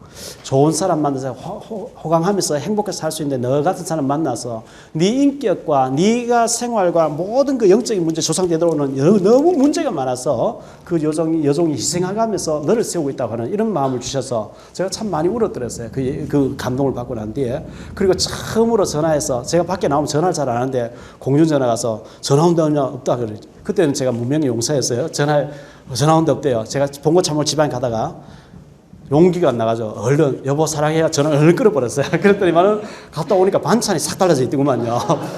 집사람 밤 10시 되면 완전 혼수 상태에 가는 사람인데 새벽 2시까지 안 자고 기다리더라고요. 여러분 사랑한다고 하면 반찬이 달라질 거예요. 그래서 참 집사람도 행복해하고 그리고 저희 아들 딸이 또 신학하고 또 목회자 길을 걸으면서 또 이제 행복해하면서 지금 전도자를 뛰고 있고 저는 지금 참 교회를 행복하게 이끌어가면서 제가 나와 있는데 우리 교회에서는 군데군데 모여 저를 위해서 기도해 준 사람들이 깔려 있고요. 그러면서 저는 정말 이 여러 정부 여러 기관에서 시간 저를 요청해서 다니면서 말씀 전하고 또 이제 빈 시간들은 개인적으로 또 어디 가서 좀 말씀 전해야 하는데 계속 다니면서 말씀 전하고 또 해외에 잡힌 대로 또 나가서 말씀 전하면서 참 이렇게 어마어마한 이 비밀이 있는데 이걸 모르는 사람 보면 참 안타까운 마음도 들고요. 저같이 무능한 자, 못 배우고 무식하고 한 자도 참 이렇게 되어진다고 하면 여러분같이 훌륭한 사람들은 정말 이렇게 생각만 바꾸면 얼마나 잘 되겠습니까? 잘 되신다고 저는 보고요. 제가 이제 CD를 좀 많이 듣는 편인데 들어보니 그런 얘기 나오대요. 올해 초에 아마 그 부산에 리미츠호가 미국의 사령 그 해군 함대가 왔다 갔는데 우리나라 축구장 서너 개 된 그런 축구 함대라 그러죠. 들어왔는데 1920년도에 미국에 해군 사령관이 있었다 그러죠. 사령관이 세탁소에 옷을 맡겼는데 별 계급장이 없어진 거예요. 그래서 미안해가지고 이 옷을 가져온 사람 미안해 하는데 마침 백악관에서 사령관 회의가 들어오라 하는데 계급장 없는 걸 가지고 들어갈 수가 없어서 급히 부관을 보고 방송해보라니까 소위가 계급장 별 4개를 들고 왔더라고요. 그래서 야, 너 어디서 났냐 하니까 제가 이제 해군 사관학교 졸업할 때에 여자친구가 너는 반드시 앞으로 사령관 될 거니까 별 4개를 기념으로 줬다는 거예요. 그래서 그걸 빌려서 달고 들어갔는데 그로부터 20년 후에 진주만 그 일본이 들어오게 되고 해군 사령관이 돼서 일본을 무찌르고 해군 사령관이 된 별 4개를 단 사람이 리미츠라고 하죠. 그분이 이름 따서 그 해군 함대를 리미츠호라고 이렇게 지었다고 하는데요. 20년 만에 여자친구가 별 반드시 4개 달으라고 기념으로 별 4개짜리를 선물했는데 20년 만에 꿈이 이루어지더라는 거죠. 저는 막연하게 제가 무슨 이 나이에 무슨 가수를 하겠냐 이런 생각했거든요. 근데 그것도 제가 기도를 했더랬어요. 하나님 이범희 씨 만나가지고 그분이 한마디로 안 돼 이래버리면 당신 노래도 못하고 가능성도 없고 전혀 나이도 많고 안 돼 이래버리면 포기하려고 마음먹었는데요. 한마디로 가능성 있다 하면서 또 목사님 살아온 책을 읽어보니까 파란만장하고 또 PD도 다 끼고 있으니까 그리고 자기가 도와주겠대요. 자기는 노래 히트 안 되는 거 안 쓴대요. 이래가지고 즉석에서 제 보는 데서 10분 만에 한국을 만들어내더라고요. 제가 또 작사를 내게 했어요. 했는데 이래가지고 바로 지금 연습해서 아마 11월 중으로 음반이 돼서 나올 것 같습니다. 그리고 여러분들이 아마 TV에서 아버지 볼 수 있지 않겠나 생각하는데요. 제 꿈이 그대로 성취되더라고요. 저는 또 기도하니까. 여러분 제대로 한번 해보세요. 제가 저희 집에서 스카이라이프가 나오기 전에 우리나라 텔레비 안테나 채널 몇 개잖아요. 스타 TV를 안테나 부스를 하나 달았거든요. 달았더니만은 멀리 홍콩에 있는 스타 TV가 부평에서 잘 나오는 거죠. 부스 하나 달았는데 멀리 있는 전파를 끌어당긴 것처럼 휴대폰 샀지만 바로 통화되고 번호가 들어가야만 통화되는 것처럼 여러분이 여기는 다양한 종교를 가시면 다 오셨을 테니까 제가 제 종교를 말하는 참 미안합니다만은 저는 아마 믿음이 없었고 복음이 없었으면 우울증 걸려서 죽든지 아니면 정신병 걸려서 죽든지 했을 거예요. 제가 얘기는 다 못했습니다만 시간이 지금 어떻게 그런지 몰라서 얘기를 못했습니다만은 제가 어릴 때 형님에게 참 많이 맞았거든요. 그 형님이 술 취하시면 눈에 보이는 게 없어요. 한 대 때리면 저는 그 형님이 술 취해서 계시면 저는 도망을 가야 돼요. 나 들고 따라오시면 독이 들고 따라오시니까요. 어릴 때 제가 초등학교 다니면서 그 폭력의 두려움 말로도 못했거든요. 굶었지요, 맞았지요. 그러다가 객지 생활하는데 제가 14살 때 짜장면 배달하는데요. 나무 철가방, 철가방에 짜장면 막 10그릇씩 2군데 딱 넣으면요. 제가 키가 작으니까 땅에 질질 끌려요. 그 집도 잘 못 찾죠. 갔다 오면 다 식었다고 막 항의 전화 오니까 주방에 국자 가지고 머리 치지요. 많이 울었어요. 저는 화장실 가서 참 많이 울면서 살았거든요. 그런데 어느 날 나이트 클럽 갔다 일할 때 또 웬 조직 폭력배 많습니까? 뭐 술 먹고 돈 안 내고 돈 달라고 패고 이래. 제가 막 그런데 참 질렸거든요. 질렸고 너무너무 힘든 과정을 살아왔는데 제 인생은 정말 돈 조금 벌면 분실증 하나 하다가 인생 끝나야 될 인생인데 제가 참 처갓집을 만나면서 제 인생의 어떤 그 터닝 포인트가 이루어졌고 또 전도자 목사님 만나면서 또 터닝 포인트 이루어졌어요. 제가 안산에서 4년 전에 세미나를 하고 있었어요. 세미나 하다가 잠깐 그 문방구점에 뭘 사러 갈 일이 있어서 차를 몰고 나왔어요. 나갔더니만 문구점이 안 보여요. 상록시 갔더니 이렇게 다니는데 안 보여요. 그래서 저 가서 유턴 봐서 다시 오면 문방구를 찾는데 안 보여요. 근데 스님 한 분이 길거리 택시 타려고 이렇게 와 계신 것 같아요. 한 보따리 짊어지고 한 보따리 내놓고 계세요. 지나치려고 하다가 제가 잠깐 차를 세우면서 스님 택시 기다리면서 그렇대요. 제가 모셔드린 타십시오 하니까 차를 이래 보고 또 저를 보고 자꾸 이렇게 좀 이렇게 망설이시는 것 같아요. 괜찮습니다. 타십시오. 제가 어디까지 모셔드리겠습니다 하니까 실례하겠습니다. 탔어요. 어디 가시냐니까 일동 간대요. 저는 안산 지리를 모르고 일동이 어디냐니까 얼마 안 멀고 제가 자기 우로사로 한다는 거예요. 그래서 알겠다고 그분 모시고 이제 제가 가면서 제가 혼자 생각에 차만 태워드리고 복음 전하지 않으면 제가 손해가 아니냐 이런 생각이 들어서 제 스님 손을 잡고 스님 어디 계시다 하니까 저 어디에 계시다고 주지 스님 명함을 주시더라고요. 그래서 제가 이제 짧은 시간에 한마디를 했어요. 스님 옛날에 일제시대 때 너무너무 가난해서 상놈 집안에 태어나서 돈 많이 벌면 양만 된다는 얘기 듣고 녹그릇 만드는 기술을 배워서 녹그릇을 만들어서 보따리에 짊어지고 마을마다 팔려다니는 사람이 있었습니다. 이 사람이 돈 벌어서 양만 되겠다는 그 생각 하나로 다니는데 어느 지에 가니까 어떤 사람 잔뜩 모아놓고 어떤 사람 처음에 연설을 하는 거예요. 그래서 연설 들으면서 많은 감명을 받고 난 뒤에 그래서 연설한 사람 만났는데 그분이 안창호 선생이었어요. 그래서 내가 어떻게 하면 당신처럼 될 수 있겠냐니까 당신 보따리 장사 그만두고 나를 따라와라. 그래서 여러분 우리가 평안할 때 좋은 사람 따라다니기 유명한 사람 따라다니기 쉽지만은 독립운동한 사람 일제시대 때 처음 감옥에 쳐넣는데 그때 핍박하는 시대에 위험한 시대에 따라간다는 쉬운 일이 아니잖아요. 그런데 그 이승훈이라는 청년이 보따리 장사 그만두고 따라다니면서 안창호 선생의 영향을 받았거든요. 그래서 그분의 영향을 받아서 학교를 많이 세워서 교과서에 나오는 난강 이승훈 선생이 되었단 말이죠. 그 난강 이순 선생이 원래 안창호 선생 안 만났으면 평생 녹그릇 장사하다가 집 한 채 사고 살다 죽어야 될 인생이에요. 그런데 한 사람 잘 만나면서 인생이 바뀌어지고 역사에 남는 학교 많이 세우는 독립운동가를 딱 남게 됐어요. 여러분, 우리가 사기꾼 만나면 사기꾼의 영향을 받게 돼 있어요. 이제 도둑놈 만나면 도둑놈의 영향을 받게 돼 있어요. 아편쟁이 만나면 아편쟁이 영향을 받게 돼 있어요. 그런데 좋은 사람 만나면 좋은 사람 같이 축복받게 돼 있어요. 제가 짧은 시간 차 타고 가면서 한 5, 6분 태아들면서 스님의 그 얘기를 잠깐 하면서 그 안창호 선생 만나지 것이 이승훈 선생의 인생이 완전 바꿔진 것처럼 제가 그 얘기하니까 이승훈 선생 학교 세운 어디 있죠? 이렇게 얘기해요.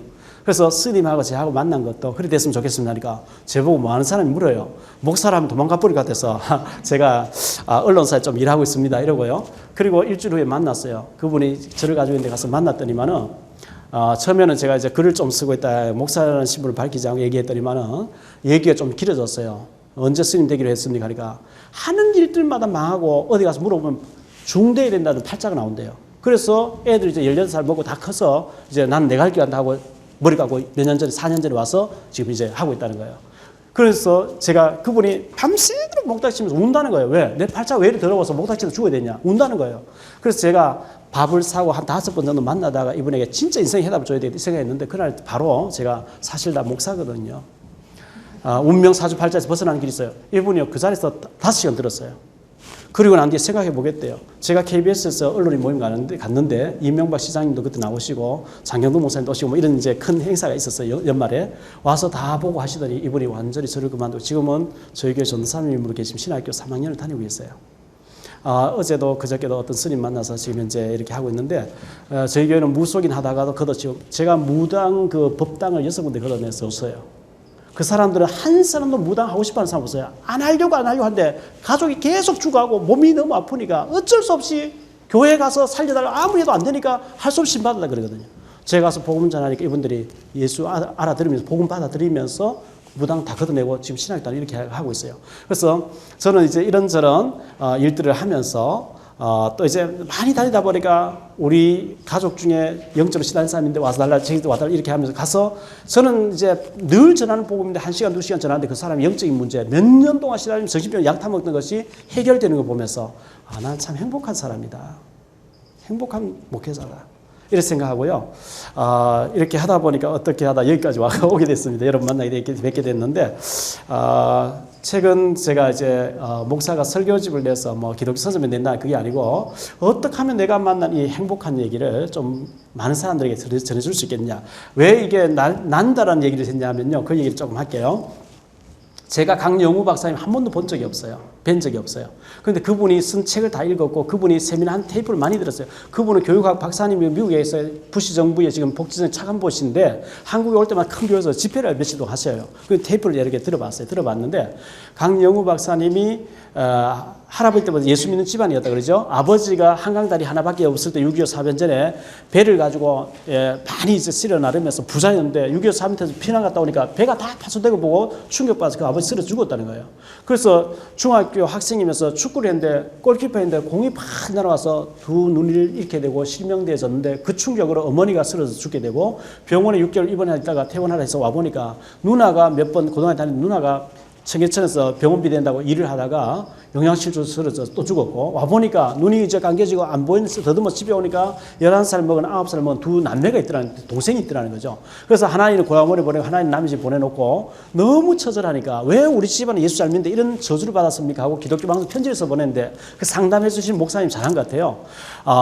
강영우 학생이 하나님의 큰 계획이 있어서 그런 것 같다. 이렇게 대답해 준 것 같아요. 그래서 이분이 그렇다면 내가 점자 공부해서 공부해야 될 게 아니냐. 이래가지고 18살 때 맹인학교 1학년 들어가고 했는데 YMCA에서 여대생들이 맹인들에게 봉사로 나왔던 한 살 많은 사람을 누나라고 사귀다가 부인을 맞이하게 되고 그분이 가서 미국 가서 이제 공부하도록 해서 미국으로 유학 가서 3년 반 만에 맹인 박사 이러고 되어서 한국으로 올려가는데 한국에서 받아줄 어떤 대학도 없고 어떤 안 되니까 졸업할 때 부총장님 되시는 분이 당신은 박사학위도 미국의 명문대학 박사학위도 받았고 영특한 아들 둘 낳았으니까 미국의 주류사회에 가서 완전히 주류사회의 주류가정을 이루어라. 엘리트 가정을 이루어라. 이 한마디 격려가 이분이 미국의 주류사회를 들어가게 되죠. 그 들어가서 이분이 책에서도 간증하는 데 보니까요. 지금도 가족들 같이 다닐 때도 있지만 혼자서 가방 들고 다니면 여행할 때가 참 많대요. 일부러 혼자 다니는데 왜냐? 미국에는 참 친절하고 이렇게 하니까요. 가방에 지팡이 쥐고 나가면 전부 다 차를 태워준대요. 태워주면은 고맙다고 반드시 명함을 받고 주소를 받아서 다음에 고맙다 편지를 써보는데 그게 인간관계가 되어진다는 거예요. 하나님이 한 번도 안 만난 적이 없다 지금까지요. 그래서 그렇게 했고 이분이 그 어떤 표현을 가운데 보니까 하나님이 자기를 낭떠러지를 끌고 가시더래요. 가서서 너 그 완전히 절벽에 낭떠러지 위에 세워놓고 뛰어내리라 하더래요. 어떻게 뛰어내려요? 못 뛰어내려 하니까 뛰어내려 안 돼요. 뛰어내려 안 돼요. 강권적으로 떨어뜨려서 뛰어내리게 만들더라는 거죠. 떨어지면서 자기의 날개가 펴졌대요. 날개가 있는 줄 몰랐대요. 그 말을 하면서 뭐라고 얘기하냐. 자기에게는 천재성이 있는 줄 몰랐대요. 눈이 감기 전에는 반에서 중간 정도 하는 공부를 그렇게 했는데 실명되고 난 뒤 기도하면서 진짜 자기에게 천재성이 있음을 알게 됐다는 거죠. 그래서 세계를 향해서 날릴 수 있는 날개가 있는 걸 알게 됐다.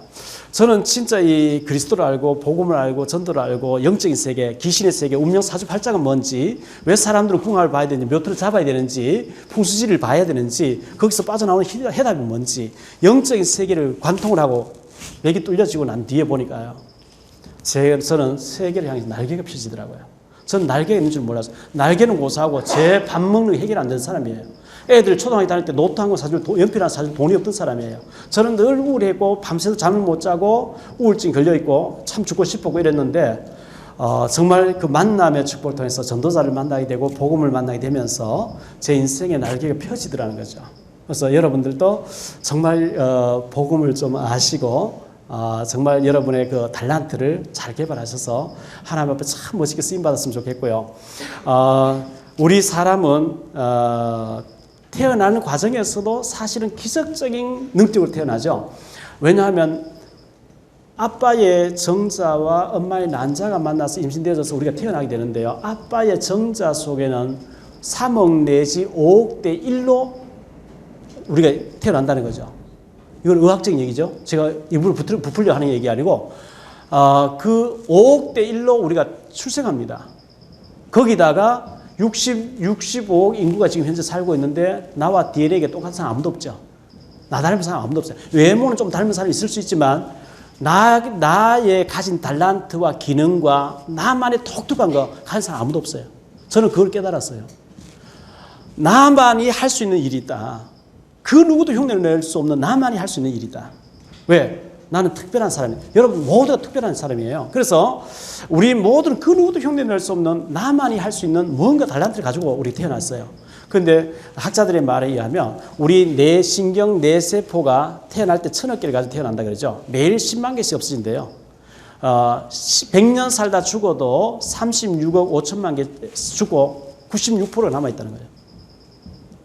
우리가요 하나님 주신 재능의 한 4% 5% 정도 쓰다 죽는데요. 그러면 무한한 능력이 잠재되어 있습니다. 잠재되어 있어요.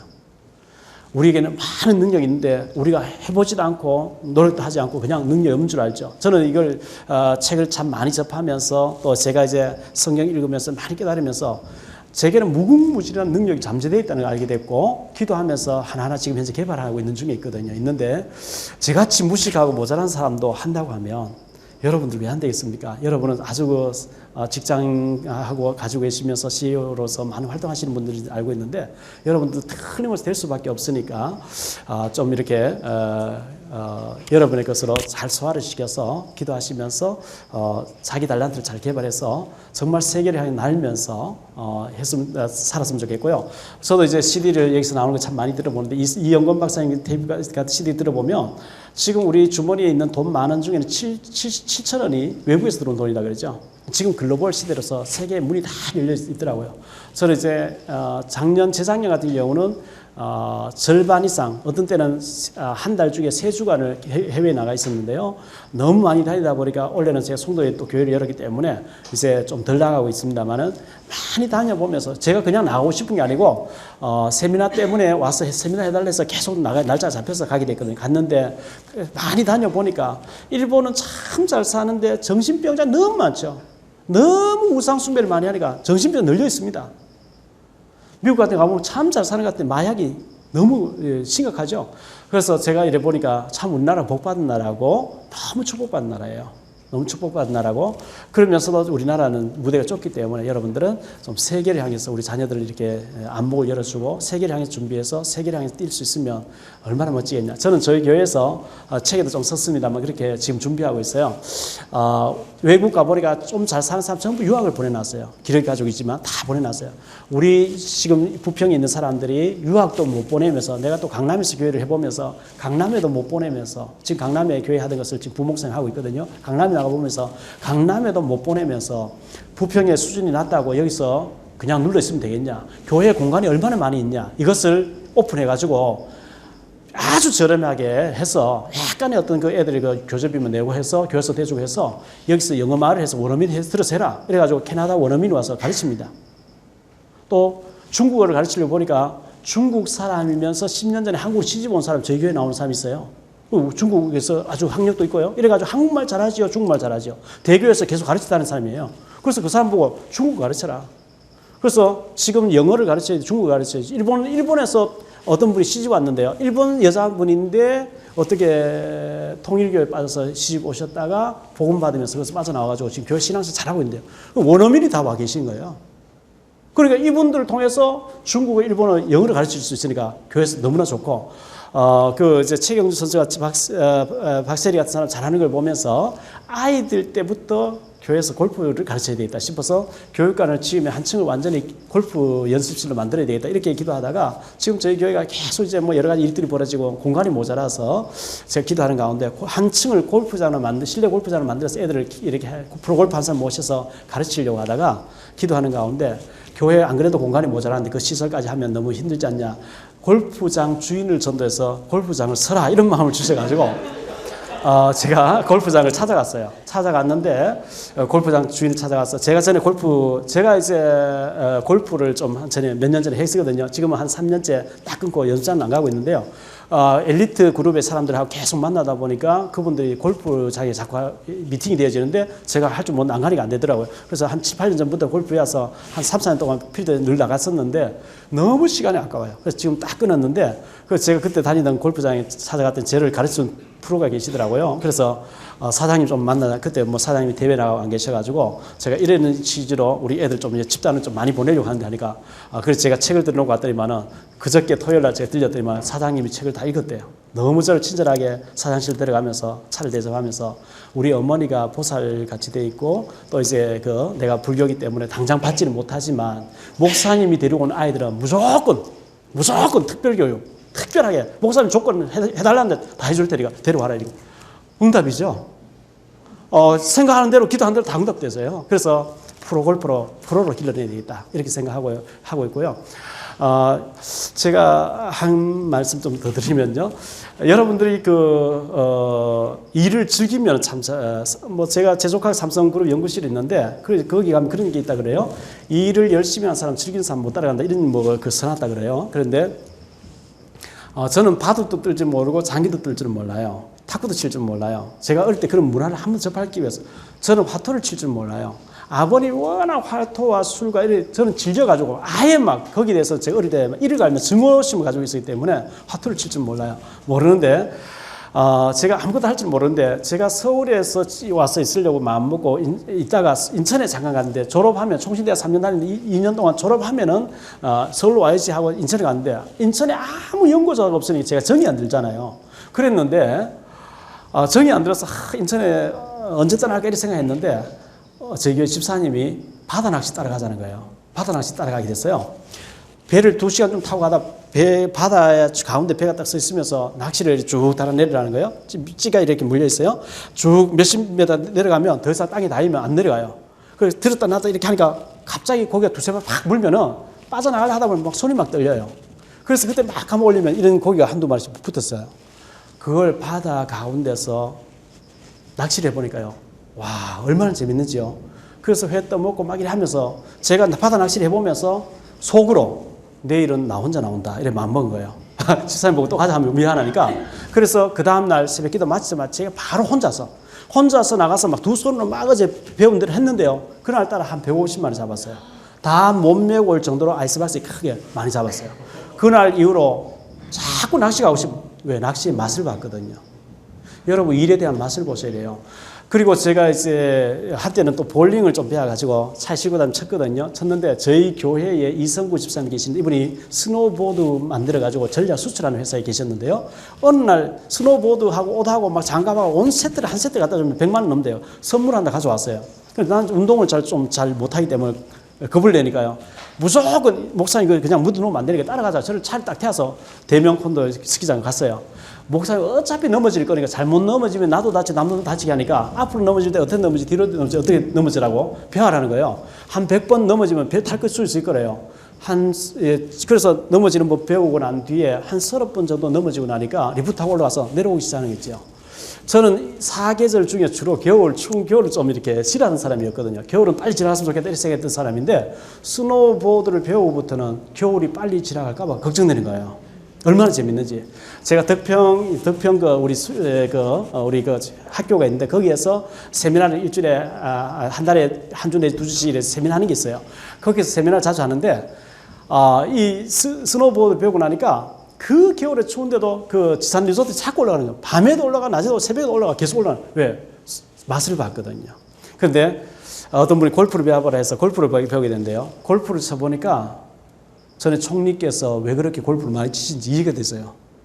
골프를 배워보니까 아무것도 하기 싫고 골프만 치고 싶은 거 있죠. 그 정도로 재밌더라고요. 그런데 그런 것 이상으로 저는 그런 것을 전부 장난삼아 한다 생각하고요. 사람을 살리는 것만큼 재밌는 게 없어요. 사람이 변화하는 것만큼 재밌는 게 없어요. 너무 영적으로 시달리고 정신병 약 타먹고 구타하고 하던 사람이 복음 한 시간 딱 듣고 정상 딱 들어오는 거 있죠. 사람이 싹 변화돼서 생명 걸 정도로 제자가 되는 거 있죠. 너무 저를 좋아하는 게 있죠. 왜? 자기가 생명 은인이니까. 너무 시달리고 구타하고 해도 안 되고 우울증 걸리고 정신병 약 타먹던 게 한 시간 듣고 난 뒤에 해결돼 버리니까. 사람을 변화시키는 것만큼 재밌는 게 없어요. 사람을 저는 자꾸 살리면서 너무 참 저는 행복하다. 그래서 저는 그 현장에 그런 일을 계속 맛을 봤기 때문에 누가 시키지도 않는데도 계속 다니고 있어요. 또 다닐 수밖에 없는 길이 또 계속 열려져 있고요. 그래서 국경지대에 가서 사람을 살리기도 하고 또 다니면서 지금도 복음 전하기도 하고 이렇게 하는데 저는 혼자서 잠이 안 올 때 참 많이 있어요. 집사람 자다가 잠이 깼는데 내가 어떻게 이런 축복받았을까? 인천 송도가 지금 굉장히 국제도시 뜨고 있죠. 예, 굉장히 뜨고 있는데 제가 이제 부평에서 교회를 가지고 있고 부평에 집을 세들어 있었는데 세든 집이 갑자기 팔려버린 거죠. 팔려가지고 어디로 이사 갈까 하다가 송도는 15억씩 50평짜리 15억씩 가는데 입주율이 26%밖에 안 된대요. 그래서 1억씩 세가 나오는 거 있죠. 그래서 이때 안 살면 어떻게 살겠냐 해서 받아 보이는데 지금 이제 그 송도에 가서 살고 있는데 참 모든 것이 너무 감사하고 모든 것이 저는 행복한 가운데 하루하루 살고 있습니다. 여러분에게도 정말 하나님의 축복이 함께 하시길 바라고요. 행복한 가정, 행복한 CEO가 다 돼서 멋있게 여러분 인생을 사는 축복이 있었으면 좋겠습니다. 감사합니다.